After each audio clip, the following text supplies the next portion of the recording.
नमस्कार, हमारे चैनल में आपका स्वागत है। मैं हूं रामचंद्र मौर्य। साथियों, प्रधानमंत्री नरेंद्र मोदी ने 2014 में पहली बार सत्तारूढ़ होने पर कहा था कि अब कांग्रेस मुक्त भारत होने से कोई नहीं बचा सकता है और कांग्रेस मुक्त भारत करने के लिए उन्होंने एड़ी चोटी का प्रयास भी किया था। लेकिन अब 2023 और 2024 में जिस तरह से भारतीय जनता पार्टी भारत मुक्त हो रही है, आज हम इसी पर काला चिट्ठा खोलेंगे आपके सामने।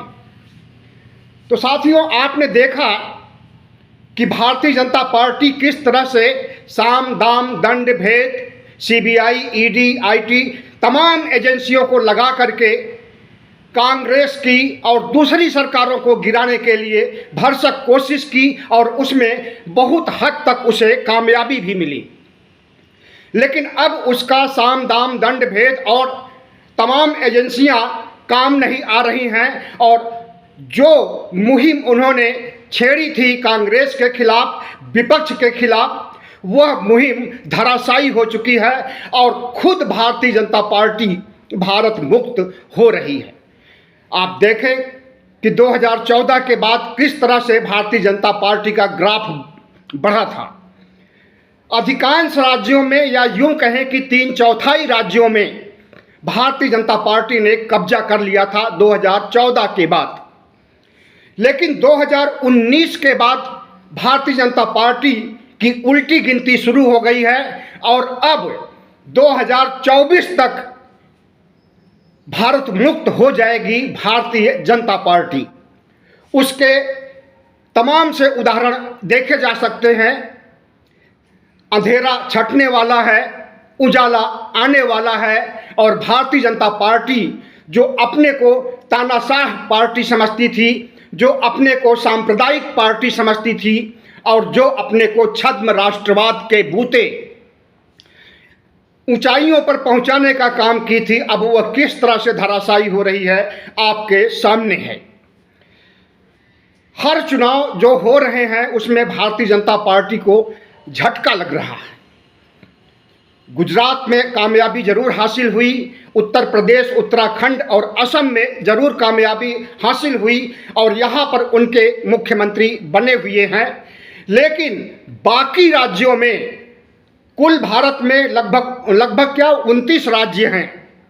29 राज्यों में से अब 4 राज्यों में भारतीय जनता पार्टी के मुख्यमंत्री हैं और कुछ समय पहले, या यूं कहें कि 2014 के बाद भारतीय जनता पार्टी की सरकारें 22 से ज़्यादा राज्यों में थी। लेकिन 2019 के बाद जिस तरह से भारतीय जनता पार्टी पतन की ओर जा रही है, धराशायी हो रही है, एक के बाद एक सरकारें गिर रही हैं और केंद्र सरकार यानी 2024 के जाने की भी पूरी संभावना बन गई है। अगर विपक्ष एक हो जाता है तो भारतीय जनता पार्टी को 2024 में बचाया नहीं जा सकता है, वह भारत मुक्त हो जाएगी। और विपक्ष को एक करने की मुहिम तेजी से चल रही है। बिहार में बैठक होने वाली है पटना में, जिसमें सभी राज्यों के विपक्षी दल के नेता शामिल होने जा रहे हैं। और जिस तरह से शरद पवार ने पासा पलट दिया महाराष्ट्र में असल में कोर्ट का निर्णय, सुप्रीम कोर्ट का निर्णय आने वाला है और उसमें संभावना यही है कि शिवसेना के जितने भी बागी नेता थे अयोग्य करार दिए जाएंगे और अगर अयोग्य करार दिए जाते हैं तो वहां की सरकार धराशायी हो जाएगी अपने आप। उसके लिए प्रधानमंत्री नरेंद्र मोदी, चाणक्य अमित शाह पूरी ताकत लगा रहे हैं कि कांग्रेस को तोड़ा जाए, एनसीपी को तोड़ा जाए और किसी तरह से बहुमत हासिल करने के लिए आंकड़े इकट्ठा किए जाएं। इस क्रम में उन्होंने एनसीपी पर डोरे डाले थे, लेकिन उस डोरे को या उस षड्यंत्र को शरद पवार भांप गए और उन्होंने ऐसी चाल चली कि भारतीय जनता पार्टी की बोलती बंद हो गई। तो ये रहा महाराष्ट्र का हाल, जहां पर कि अभी भारतीय जनता पार्टी की सरकार मानी जा सकती है। हालांकि शिंदे वहां के मुख्यमंत्री हैं और वो भारतीय जनता पार्टी में शामिल नहीं है, उनकी अलग पार्टी है, फिर भी भारतीय जनता पार्टी उसे अपना राज्य मानती है। लेकिन जिस दिन सुप्रीम कोर्ट का निर्णय आता है उस दिन यह सरकार भी धराशायी हो जाएगी और भारतीय जनता पार्टी महाराष्ट्र मुक्त हो जाएगी। केरल बहुत पहले से भाजपा मुक्त है, वहाँ वामपंथियों की सरकार है, कभी कांग्रेसियों की सरकार होती थी और आज कल भारतीय जनता पार्टी वहाँ पर एड़ी चोटी का प्रयास कर रही है, लेकिन उसे कामयाबी नहीं हासिल होने वाली है। कम्युनिस्ट माइंडेड केरल के लोग, कांग्रेस को चाहने वाले केरल के लोग भारतीय जनता पार्टी को अवसर नहीं देना चाहते हैं। एक दो विधायक से ज़्यादा वहां जीत करके नहीं आने वाले हैं अगले चुनाव में भी भारतीय जनता पार्टी की तरफ से।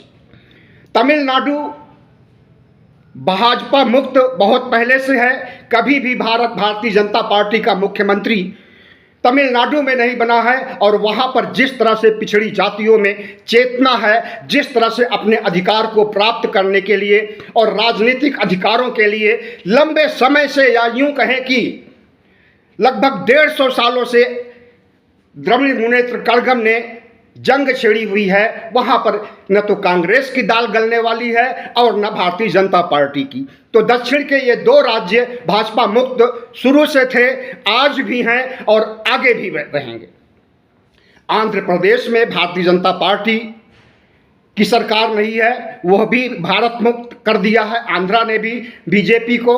और आंध्र में कितना भी जोर लगा लें भारतीय जनता पार्टी को, न तो वहाँ की राज्य सरकार पर आधिपत्य जमा सकते हैं और न वहाँ पर केंद्र के चुनाव में भी, लोकसभा चुनाव में भी भारतीय जनता पार्टी को कामयाबी मिलेगी।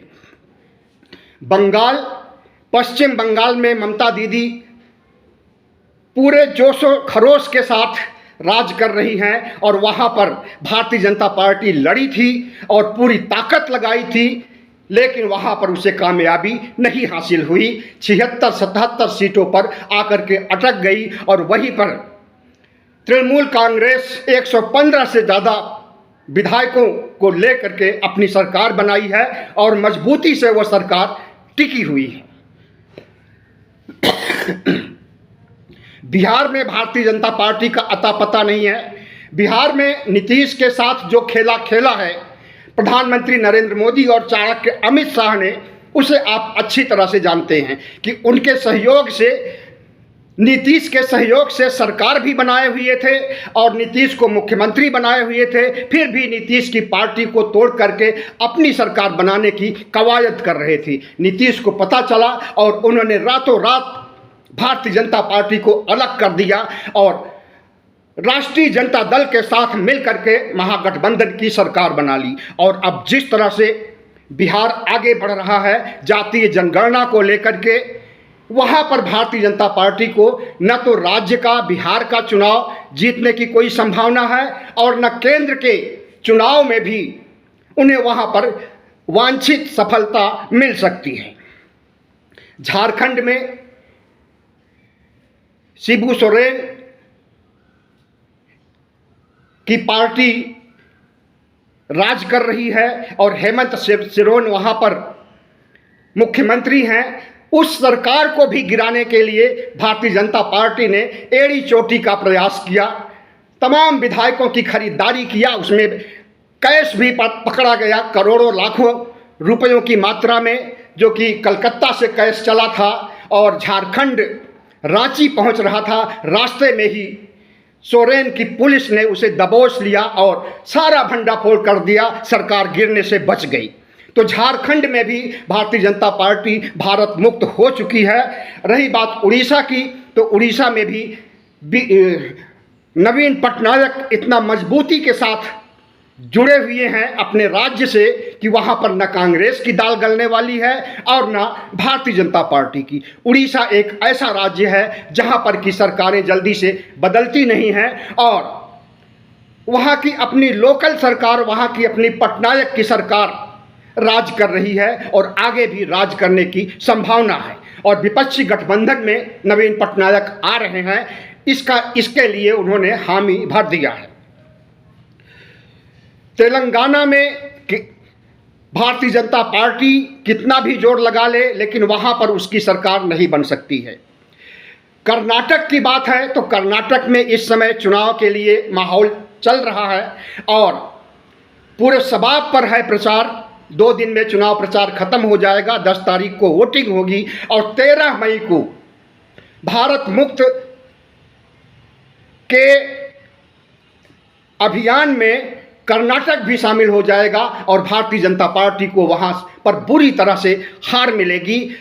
तमाम सर्वे कंपनियां, सर्वे एजेंसियां चिल्ला चिल्ला करके कह रही हैं, खुद गोदी मीडिया चिल्ला चिल्ला कर कह रहा है कि वहां पर कर्नाटक में भारतीय जनता पार्टी की हार होने जा रही है। राजस्थान में कोई संभावना नहीं है, यहां पर कांग्रेस की सरकार है।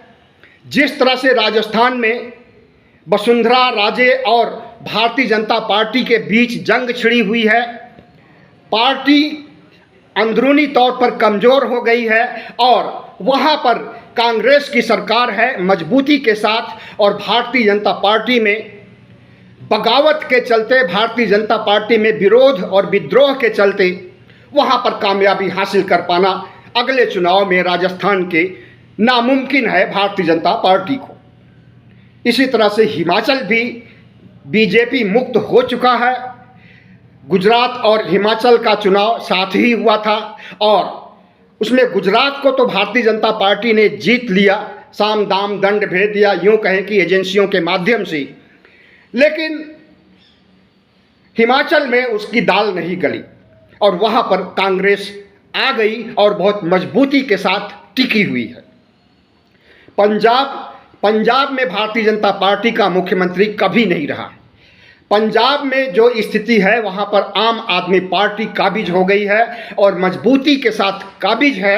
वहाँ पर भारतीय जनता पार्टी की दाल गलने वाली नहीं है, या यूँ कहें कि कांग्रेस को भी वहाँ सफलता नहीं मिलने वाली है। रही बात 2024 के लोकसभा चुनाव की, तो वहाँ पर आम आदमी पार्टी से ही ज़्यादातर सांसद जीत करके आने वाले हैं और उसके बाद बची खुची सीटें कांग्रेस लेकर के आएगी। भारतीय जनता पार्टी का सफाया हो चुका है और यह सफाया आगे भी बरकरार रहेगा।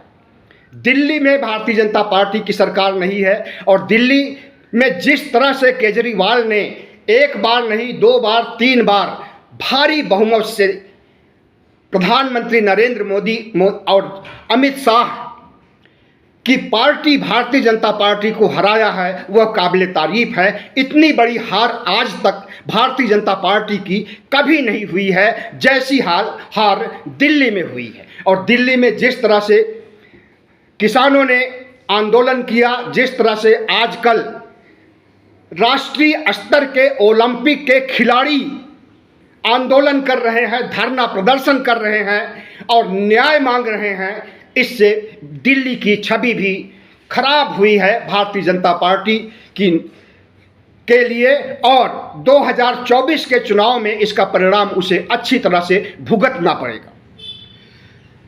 रही बात कर्नाटक की, तो कर्नाटक में अब 13 मई को सफाया होने ही वाला है। पूरी मीडिया, गोदी मीडिया, सोशल मीडिया चीख चीख करके कह रहे हैं कि वहाँ भारतीय जनता पार्टी की हार हो रही है। छत्तीसगढ़ बीजेपी मुक्त हो गया था लगभग 4 साल पहले ही और वहाँ के भारतीय जनता पार्टी के मुख्यमंत्री का कोई भी बयान नहीं आ रहा है। लंबे अरसे से कोई भी संघर्ष, कोई भी आंदोलन या कांग्रेस के खिलाफ कोई भी अभियान उन्होंने नहीं छेड़ा है।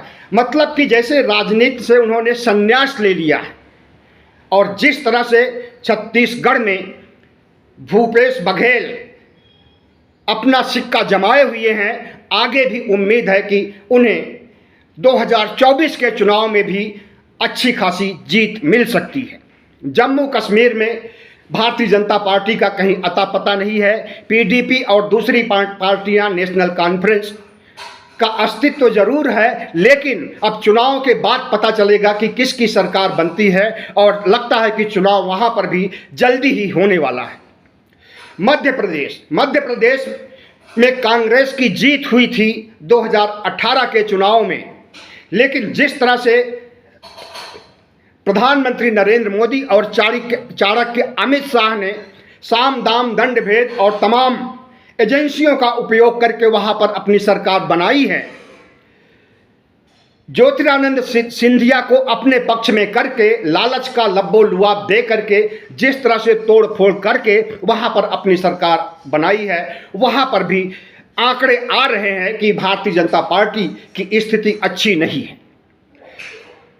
मध्य प्रदेश का भी चुनाव होने वाला है, जल्दी ही होगा, 2023 में ही होगा, और तब भारतीय जनता पार्टी को पता चलेगा कि वह कितने पानी में है और किस तरह से उसका वहां पर सफाया हो रहा है। जिस तरह से मध्य प्रदेश में भारतीय जनता पार्टी के अंदर बगावत चल रही है, जिस तरह से वहां पर टूट फूट चल रही है, जिस तरह से अंदरूनी कलह चल रही है, उससे यही लगता है कि भारतीय जनता पार्टी मध्य प्रदेश से भी मुक्त होना चाहती है। भारत मुक्त अभियान में मध्य प्रदेश भी खड़ा है। थोड़े समय में पता चल जाएगा कि भारतीय जनता पार्टी वहां से भी उसका सफाया हो चुका है। उत्तर प्रदेश, उत्तराखंड, गुजरात और असम में उसकी सरकार है और उसके मुख्यमंत्री हैं, और इन राज्यों में बताया ये जा रहा है कि भारतीय जनता पार्टी बहुत मजबूती के साथ टिकी हुई है। लेकिन जिस तरह से कोरोना वायरस के हमले के बाद 47 लाख से ज़्यादा मौतें हुई हैं, और जिन घरों में मौतें हुई हैं उनके परिजनों को सहायता राशि नहीं दी गई, और जिस तरह से गरीबी बढ़ी हुई है, महंगाई बढ़ती जा रही है, और जिस तरह से भ्रष्टाचार के मामले एक के बाद दूसरे, दूसरे के बाद तीसरे भारतीय जनता पार्टी का खुलासा हुआ है, उससे इन 4 राज्यों में भी असर पड़ेगा इसका। और यहाँ पर भले ही राज्य में इनकी सरकार बन गई है और वो 5 साल चल भी जाए, लेकिन लोकसभा चुनाव में भारतीय जनता पार्टी को मनचाही सफलता, वांछित सफलता नहीं मिलने वाली है, क्योंकि इन राज्यों में भी बहुत से लोग ऐसे हैं, या अधिकांश मतदाता 80% मतदाता चाहते हैं, भुक्तभोगी हैं महंगाई के, गरीबी के, बेरोजगारी के और तमाम भारतीय जनता पार्टी की कुटिल नीतियों के। जिस तरह से गुंडा राज स्थापित हुआ है उत्तर प्रदेश में, और एक सबसे बड़ा गुंडा आजकल सुर्खियों में है, जो कि ब्रजभूषण शरण सिंह जिसका नाम है, और जिसके लिए आंदोलन छेड़ रखा है ओलंपिक के, कुश्ती के राष्ट्रीय स्तर के खिलाड़ियों ने। हमें लगता है कि भारतीय जनता पार्टी उस गुंडा के खिलाफ कार्रवाई नहीं कर रही है और करेगी भी नहीं, क्योंकि उसका 5-6 लोकसभा सीटों पर स्पष्ट रूप से दबदबा है, और भारतीय जनता पार्टी एक भी सीट नहीं गंवाना चाहती है। ब्रजभूषण शरण सिंह को बचाने की पूरी कोशिश कर रही है, लेकिन पहलवान भी हैं कि वे डटे हुए हैं, और जब तक ब्रजभूषण शरण सिंह की गिरफ्तारी नहीं हो जाती है, उससे सारे पद छीन नहीं लिए जाते हैं, सांसदी उसकी छीन नहीं ली जाती है, तब तक चैन से बैठने वाले नहीं है राष्ट्रीय स्तर के खिलाड़ी। और यह खिलाड़ी जो आंदोलन छेड़े हैं, इसका समर्थन पूरे देश से मिल गया है। अब यह आंदोलन सिर्फ खिलाड़ियों का नहीं रह गया है, बल्कि किसानों का भी हो गया है, बेरोजगारों का भी हो गया है, और यह जन आंदोलन के रूप में तब्दील हो रहा है। जिस तरह से किसान आंदोलन एक जन आंदोलन बन गया था और प्रधानमंत्री को घुटने के बल ला दिया था, माफ़ी मांगने के लिए विवश कर दिया था और 3 काले कानूनों को वापस करवाया था, वही स्थिति आज राष्ट्रीय स्तर के खिलाड़ियों के सामने भी उत्पन्न हो गई है। और उनके आंदोलन को न सिर्फ किसानों का समर्थन मिल रहा है, बेरोजगारों का और महंगाई से मारे हुए लोगों का, मानवता और नैतिकता में विश्वास रखने वाले लोगों का भी इस आंदोलन की तरफ झुकाव बढ़ रहा है। और उम्मीद यही है कि अगर भारतीय जनता पार्टी ब्रजमोहन शरण सिंह को गिरफ्तार नहीं करती है, तो निश्चित रूप से यह आंदोलन भी भारतीय जनता पार्टी की हार का एक बहुत बड़ा कारण बन जाए। तो साथियों, भारत मुक्त बीजेपी होने में आपका भी सहयोग अपेक्षित है। अगर आप भारतीय जनता पार्टी के समर्थक हैं तो सोचिए इन 9 सालों में भारतीय जनता पार्टी ने देश को कहां से कहां पर ला दिया है।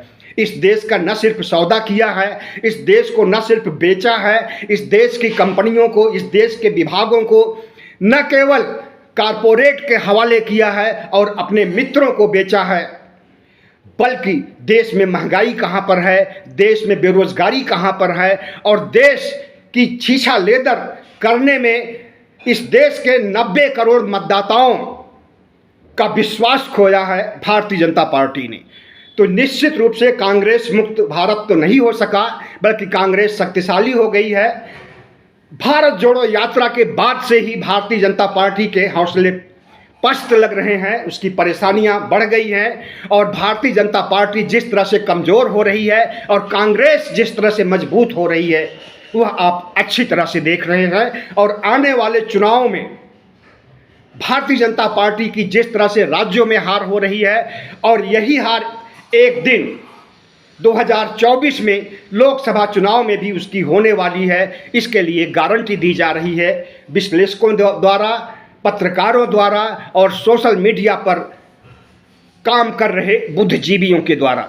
तो साथियों, कांग्रेस मुक्त भारत तो नहीं हो सका, लेकिन भाजपा मुक्त भारत होना जरूरी है, आरएसएस मुक्त भारत होना जरूरी है। आरएसएस का जो सपना है कि भारत को हिंदू राष्ट्र बना करके यहाँ पर राजतंत्र कायम कर दिया जाए, संविधान को डस्टबिन में डाल दिया जाए और लोकतंत्र को गिरवी रख दिया जाए, ऐसा नहीं होने वाला है। यह देश धर्मनिरपेक्ष था, धर्मनिरपेक्ष है और धर्मनिरपेक्ष रहेगा। धर्मनिरपेक्षता भारत के मूल में, भारत की जड़ों में समाई हुई है, उसे कोई नष्ट नहीं कर सकता है। वो चाहे चाणक्य हो, वो चाहे प्रधानमंत्री नरेंद्र मोदी हो, वो चाहे मोहन भागवत हो या तमाम हिंदू संगठन हो, यहाँ पर हिंदू राष्ट्र की स्थापना नहीं हो सकती। तो जिस तरह से भारतीय जनता पार्टी लोकतंत्र को खत्म करना चाहती है, संविधान को खत्म करना चाहती है और इस देश की साझा संस्कृति, साझा विरासत को खत्म करना चाहती है और जिस तरह से 90 करोड़ मतदाताओं को नज़रअंदाज करके अपनी मनमानी चला रही है, हिटलर शाही चला रही है, इससे भारतीय जनता पार्टी का पतन होना निश्चित है। 1980 में जन्मी भारतीय जनता पार्टी 2023 में वृद्धावस्था में आ गई है और 2024-25 तक इसका सफाया हो जाएगा। बहुत बहुत धन्यवाद। हमारे चैनल को सब्सक्राइब कीजिएगा, लाइक कीजिएगा और शेयर कीजिए।